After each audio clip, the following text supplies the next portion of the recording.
Welcome to Alaska Weather, a production of Alaska Public Media and the National Weather Service, Alaska Region. Produced and broadcast daily from the studios of KAKM, Alaska Weather provides complete forecasts, public, marine, and aviation for all of Alaska. Alaska Weather is made possible by the following sponsors.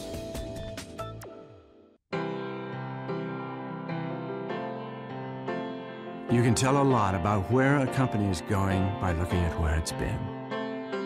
ConocoPhillips, Alaska's oil and gas company.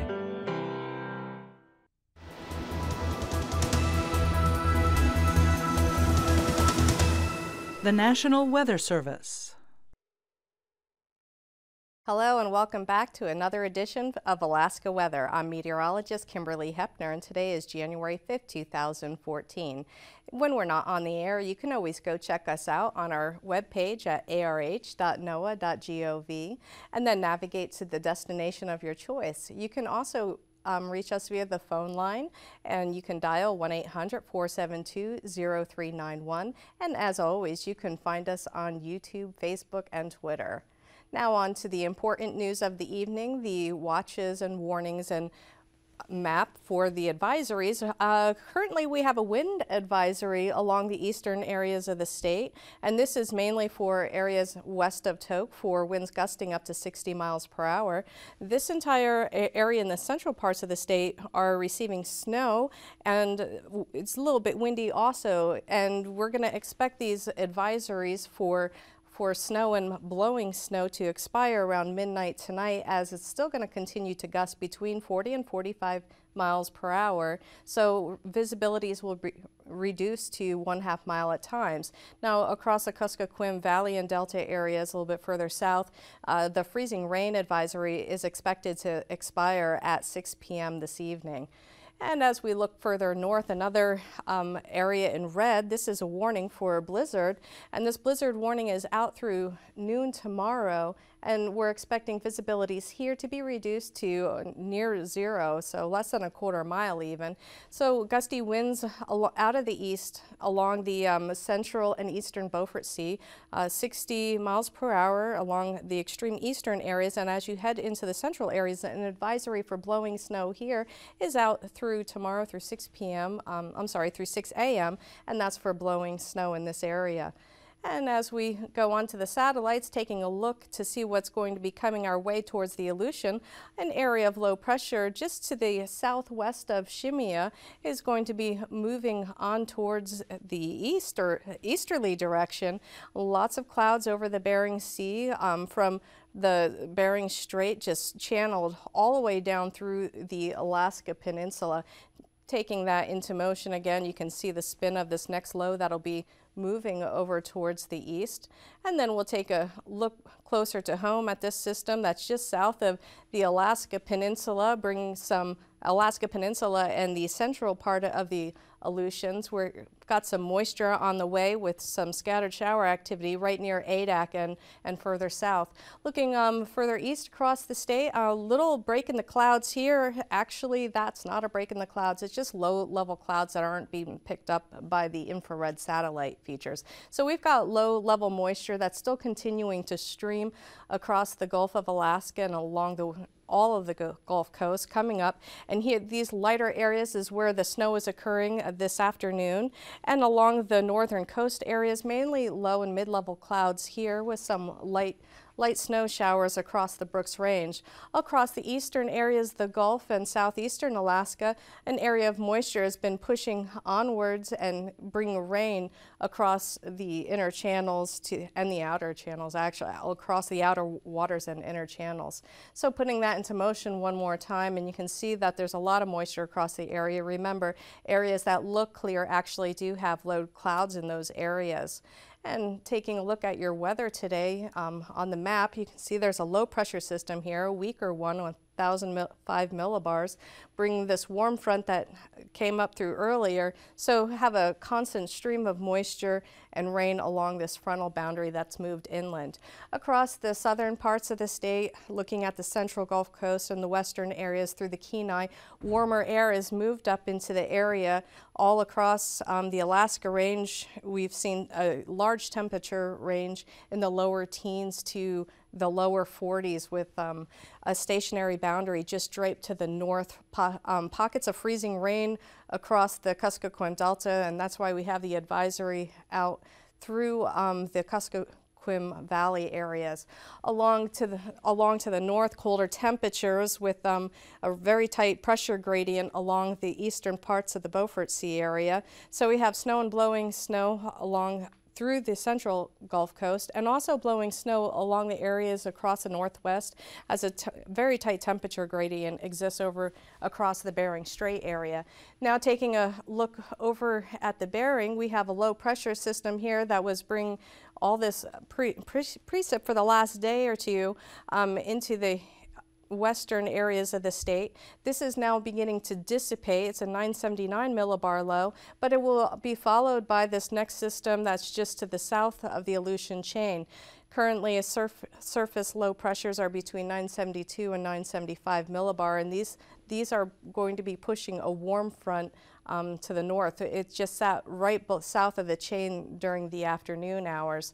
So warmer temperatures from the Aleutian chain and south, but we have cooler temperatures and just a very weak gradient across the central Bering Sea, mainly some light drizzle or light snow occurring out in these areas.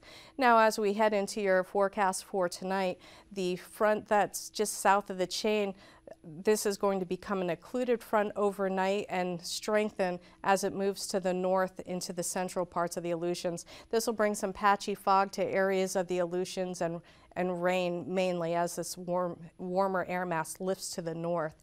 And then just to the north across the central areas of the Bering, we'll see a mix of snow and light rain, and still continuing to see lighter snow along the northern parts of the Bering up into the Bering Strait, and blowing snow will continue all across the northern coast back towards the northwestern areas. Snow will continue through midnight, fairly heavy at times across these central areas back towards the Seward Peninsula, and then further to the south, just mainly light precipitation as we have a transition between the systems that were there. With lows dissipating across the Gulf areas, we'll continue to see some light rain showers mainly and patchy fog along the coastal areas, and some possible light precip mixes all across the Copper River Basin back towards the western part of the Alaska Range. Along the southern areas, continued moisture across this boundary. The warm front that moved in earlier today will continue to see rain in these areas tonight. Warmer air will change all of that over to primarily rain at this point for the overnight hours.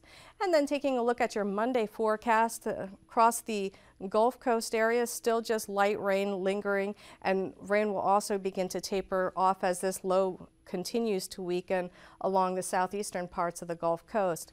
Looking across the central areas of the state, this boundary will remain stationary and weaken through Monday. However, we will see the gusty winds continue across the eastern parts of the Beaufort Sea back towards the central areas, with snow continuing reduced visibilities here through the noon hours, and then begin to taper off in the early part of the afternoon. Across the northwestern areas back towards the Bering Strait, still going to have some blowing snow issues here, reduced visibilities. And then along the Aleutian chain and Alaska Peninsula, this occluded front is going to continue to push north into the Bering. And then we'll see this continue to strengthen slightly as it moves north. A mix of precipitation across the Kuskokwim Valley and Delta areas. Might possibly see pockets of freezing rain, but not as we had seen it the last day or two.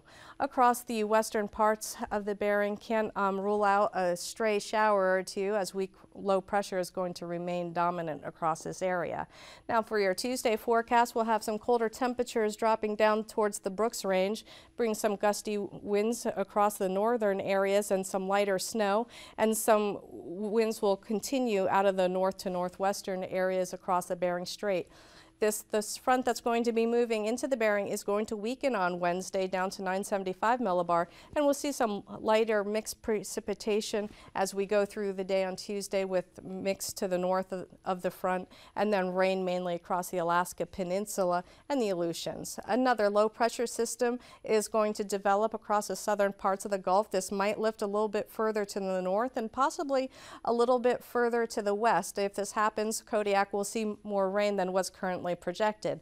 And then this should continue on a northerly track, and like I said, you'll have to stay posted on this as we continue to get closer to this event, and we'll probably see a mix of precipitation, especially in the higher elevations across the south central areas, and the southeast should see some light rain on Tuesday ahead of this next system as the warm front that's currently there now dissipates through Tuesday.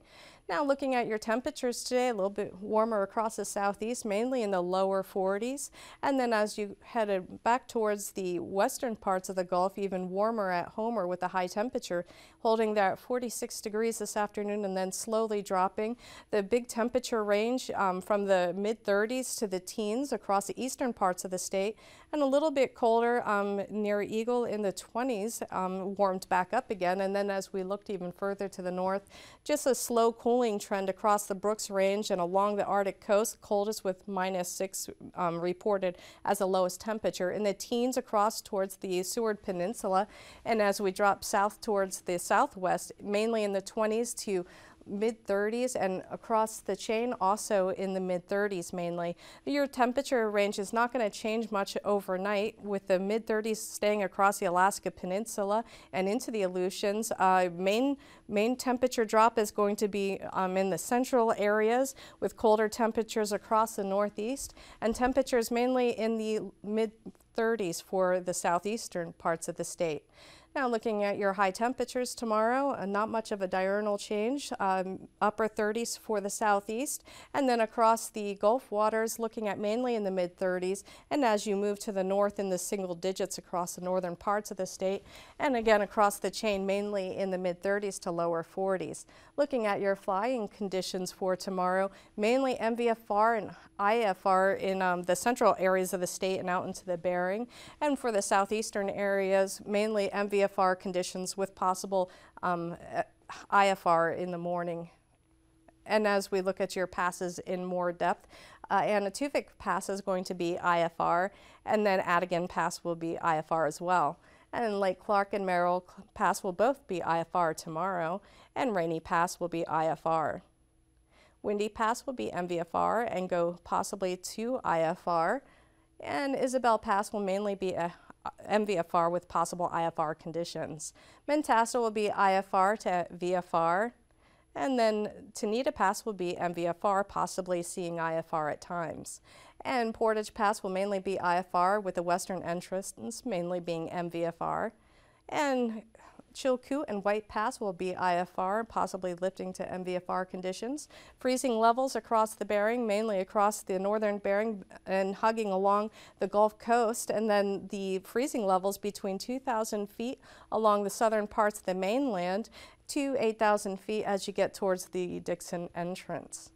Looking at your icing conditions for tomorrow across much of the state, but mainly problems across the central areas and south of the Seward Peninsula, and then also possibly across the higher elevations below 14,000 feet across the southeast. And then across the Alaska Peninsula, light conditions here as the fronts are going to be in the area below 9,000 feet. Looking at your jet stream, strongest along and south of the Aleutian chain at 130 knots out of the west, and then slight ridging over this state between 50 and 70 knots further to the south, with the ridge moving off into the lower part of the rest of the United States. Now looking at your tomorrow's winds at 9,000 feet, your low pressure center is going to be over the Bering, with winds changing direction across the Alaska Peninsula out of the south. The strongest winds here to the south of the chain, 45 knots, and then mostly southerly across the remaining of the state between 25 and 35 knots. Similar pattern at the lower levels between 30 and 45 knots. And then tomorrow's turbulence below 7,000 to 9,000 feet, with the strongest turbulence along the eastern parts of the Bering and along the western parts of the state. In just a moment, we'll be back with your marine forecast.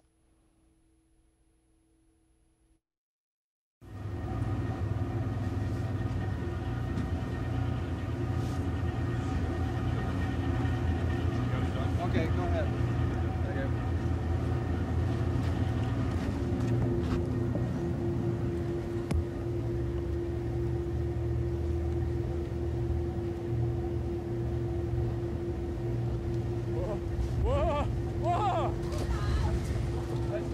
Man overboard! I'll get my Man overboard on the starboard! Don't take your eye off of him! I'll get the signal fall! Still got him in sight? Okay! Where'd he go? Still got him! Okay! Hold on. Okay. Get the line on as soon as you can. He's got something to hold on to. Okay, a little more to starboard. Okay. Hard starboard. How you doing, Hank? Okay? Okay, give him a hand there. Come in line. Go to the line again. Line out there. Okay, throw. Let me know when you got the line up. Hydraulics going on. Okay. Okay. Okay. All right. Yeah, we got it. Coming up. Got it. People who live in the north, who live, work, and play on or near cold water or in cold weather, should be ready to deal with hypothermia. To know what it is, know how to prevent it, how to recognize it, and how to treat it. Whether you realize it or not, most of us have been hypothermic at one time or another. When was the last time you shivered from the cold? Did it take hours or just a few minutes? Hypothermia can develop slowly or very quickly. Hypothermia is an injury that is just beginning to be understood by modern scientists. Hypothermia is the lowering of the body core temperature. The core is the critical inner portion of the body, including the heart, brain, and lungs. The core is where life remains if there is any chance for survival. Before you can understand hypothermia, you need to know that the circulatory system controls the body temperature much like a hot water heating system does in a home. When the arms or legs get cold, the core sends warm blood out to rewarm them. The core can't afford to send out more warm blood without cooling itself. It then reduces blood flow to these areas in order to minimize its own heat loss. However, if too much heat is lost from the body, it will die. We can prevent hypothermia in two ways: by adding heat or by making our shelter more efficient to prevent the loss of body heat. Clothes are our most efficient shelter to protect our body from the environment. If our clothing is adequate, our body core temperature can be maintained by body heat alone and not require another heat source. If our clothing is inadequate, we add a little water, a little wind. You can see how dangerously cold people can get. The main areas of the body to protect from heat loss are the head, neck, armpits, sides, and groin, because they are the areas of greatest heat loss. The old saying to cover your head when your feet get cold makes a lot of sense if you know that over half of the body heat loss is through the head. You know, it's really sad that people spend hundreds of dollars on recreational gear, but only a fraction of that on adequate clothing.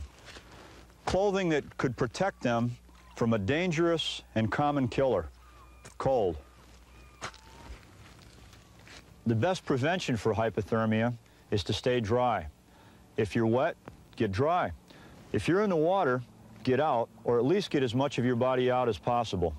Water will rob the body's heat 25 times faster than air at the same temperature. If you're in the water without a survival suit, to slow heat loss, keep the head and neck out of the water. The best way to do that is to wear some type of protective flotation device or lifesaver that keeps the head and neck up. Another important posture protects the groin and armpits from cold water circulation. This is the heat escape lessening posture called the HELP position. For a group, a good posture is to huddle. It protects the armpits and groin and keeps non-flowing water in the center, which increases survival time. A posture to avoid is one called drown-proofing. This is where you put your hands behind your back, you deep breathe, and you bob underwater. This will work in warm water. In these cold Alaska waters, it won't work any time of the year. You actually lose body heat faster because your neck and your head is underwater. You can also keep more of your body out of the water by clinging to something. Another person, a part of the boat, a log, even a floating dead friend. He can save your life. If help is close by, don't swim. It will reduce your survival time in cold water. Each stroke you swim circulates cold water around your body. Your ability to swim becomes less each time you stroke. In midwinter 30 to 33 degree water, it's doubtful that a person could swim more than 50 feet. Okay, take him in. Get those clothes off him. How do you recognize that someone is hypothermic? The symptoms of hypothermia include feeling cold, shivering, the loss of coordination, slurred or unusual speech, confusion, impaired judgment, and near the end, feelings of warmth and euphoria, sort of a natural high. In time, the person becomes unconscious. The heart beats erratically, resulting in death by what appears to be a heart attack. In the field, you don't have a means of measuring body core temperature and other vital signs. You cannot rely on symptoms alone to decide how severe the case of hypothermia is. For example, some people don't shiver, and also the victim may not believe he has hypothermia. If a person is improperly sheltered from cold or wet conditions, and he might be hypothermic, it makes good sense to treat him for hypothermia. Hey, Red, give me a hand. Welcome back to the show, and now on to your marine forecast. For the southeast on Monday, winds mainly out of the southeast between 15 and 25 knots, small crafts in the eastern areas, and also seas will be between 3 and 5 feet in the inner channels and between 10 and 12 feet along the outer waters. And on your Tuesday forecast, mainly under small craft criteria for Tuesday, out of the south and southeast between 10 and 20 miles per hour. Moving on to your central areas of the Gulf, looking at 25 to 30 knots, primarily with small crafts for much of these areas. Across the Cook Inlet and south, looking at 15 to 20 knots through the Shelikof Strait area. Seas here will be between 5 and 13 feet, and then across the Cook Inlet between 3 and 4 feet and 5 feet across the Barren Islands and Shelikof Strait. Looking at your Tuesday forecast, primarily an east to southeast wind again, with northeasterly winds across the inlet areas, with seas between 3 and 9 feet. Wind small craft criteria across parts of the western parts of the Gulf and along the Barren Islands. Also 15 to 20 knots across the Cook Inlet and Shelikof Strait.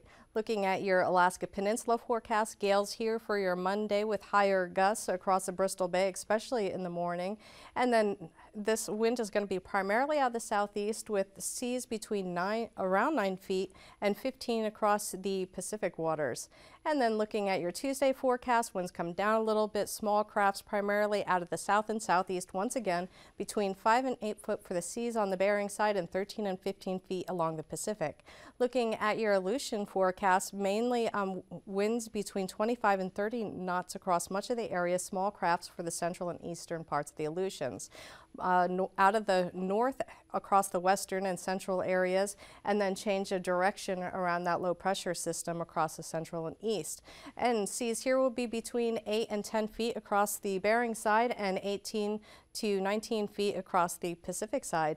On your Tuesday forecast, change of direction as this front moves through, so most of the winds will come west to southwest behind this system. Small crafts across much of the area with winds primarily between 25 and 30 knots, and seas here will be between 7 and 12 feet across the Bering side and then 17 to 20 feet along the Pacific side. Looking at your forecast for Monday across the eastern part of the Bering, we're looking at between 25 to 35 knots, gale criteria across St. Lawrence Island down towards Cape Newingham, out of the easterly direction to northeast as you move to the north, and seas in ice-free waters will be between 8 and 10 feet. Looking at your Tuesday forecast, again out of the easterly direction with small crafts across much of the waters or brisk wind advisories further to the north, seas between 8 and 10 feet.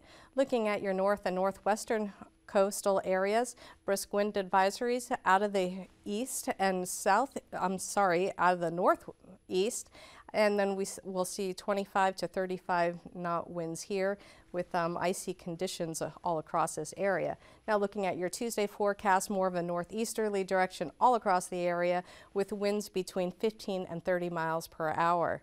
Now going to recap your forecast for this evening, rain will continue across the southeastern areas and a light mix of rain and snow across the central Gulf coastal areas, and warmer with light rain showers moving into the Kodiak area. A mix of rain and snow across the Kuskokwim valleys, further to the north across the Seward Peninsula and east, looking at snow continuing and blizzard warning criteria across the eastern Beaufort Sea, and blowing snow all across the northern coastal areas across the Aleutian chain.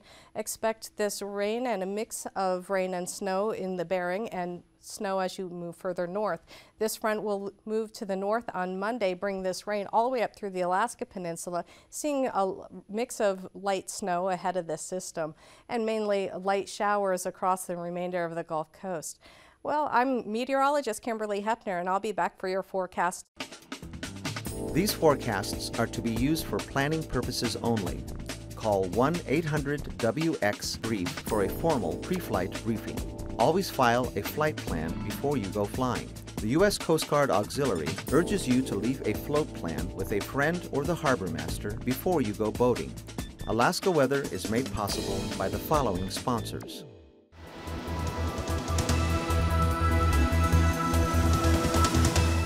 The National Weather Service.